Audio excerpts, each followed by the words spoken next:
आज की वाणी है, कपट व्यक्ति अन्य निकट से सुख्याति की आशा से अपने आप को ही प्रवंचना करता है।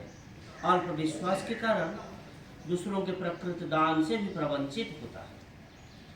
विभिन्न भाषा में ये वाणी पाठ होने के बाद श्री श्री पितृदेव पूछते हैं, आज आलोचना किसने करेगा। कुरुकिंगर भाई बोलते हैं, आज राधा कृष्ण भाई करेंगे। पितृदेव बोलते हैं, राधा कृष्ण बोलो।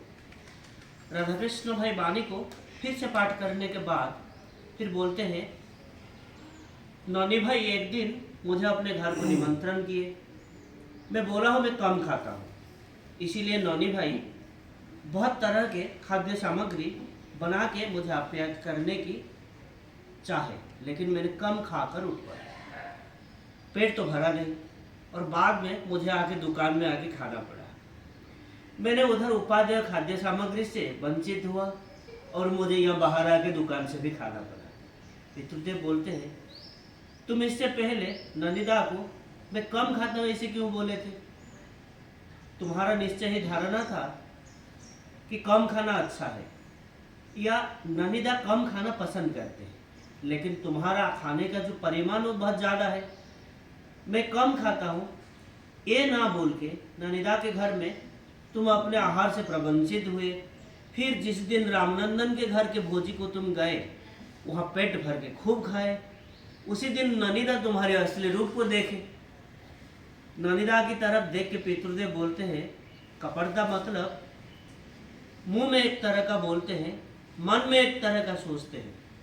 मैं आपको कहता हूँ, मैं ठाकुर के अनुशासन सब ठीक ठीक पालन करता हूँ। उषा निशा में मंत्र साधन करता हूँ, दोनों वक्त नियमित प्रार्थना करता हूँ। इसीलिए आप एक रोज मुझे बाहर जाजन कार्य के लिए अपने संग में लेके गए, और जब देखे कि वहाँ मेरा नींद ही नहीं टूटता है, प्रार्थना समय में आप मुझे बुला रहे हैं, फिर मैं उठ नहीं रहा हूँ, आपको बार बार बुलाना पड़ता है, तब आप समझे ये जो नाम ध्यान की तो दूर की बात है। जो आदमी समय अनुसार प्रार्थना करता है या नहीं करता ये भी संदेह है, वो सिर्फ बातों में बोलता है। ये सब बातों में बोला है कि मैं नाम ध्यान करता हूँ, ठाकुर के उषाय निशाय मंत्र साधन का बात पालन करता हूँ।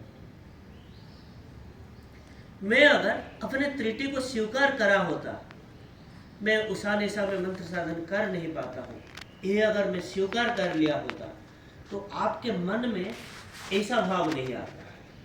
हम अपने संबंध में अच्छे अच्छे बड़े बड़े बात कह के अपने सुख्याति विस्तार करना चाहते हैं, लेकिन उससे सुख्याति विस्तार नहीं होता। बात यह है कि जो सच बात है, जिससे मंगल होता है, उसका मूल्य ही अनेक ज़्यादा होता है। जो कपट होता है, जो कपटी होता है, वो पकड़ में आ तो जाएगा ही, कभी ना कभी किसी के पकड़ में आ जाएगा। अपने निकट में वो तो पकड़ में आ जाता है, और दूसरों के निकट में भी बहुत जल्दी पकड़ में आ जाता है।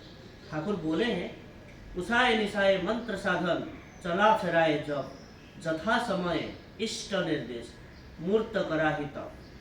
मैं ठाकुर के दीक्षा ग्रहण किया हूँ, लेकिन उषा निशा में मंत्र साधन नहीं करता हूँ।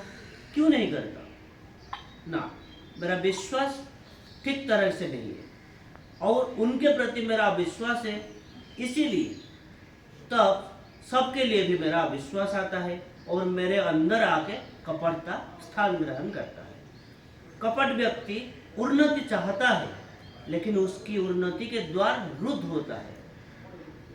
जब वो अपने कपट भाव मन में लेके मन में एक बात सोचता है, बोलता है और करता है, जिसके मन और मुंह एक साथ जाने का कोई संभावना नहीं। जो साधु संत लोग होते हैं, उनके निकट में हमेशा सत्य कथा बोलना होता है।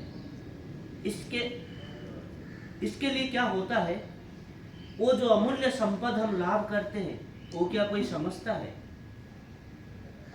वंदे पुरुषोत्तम। जय गुरु।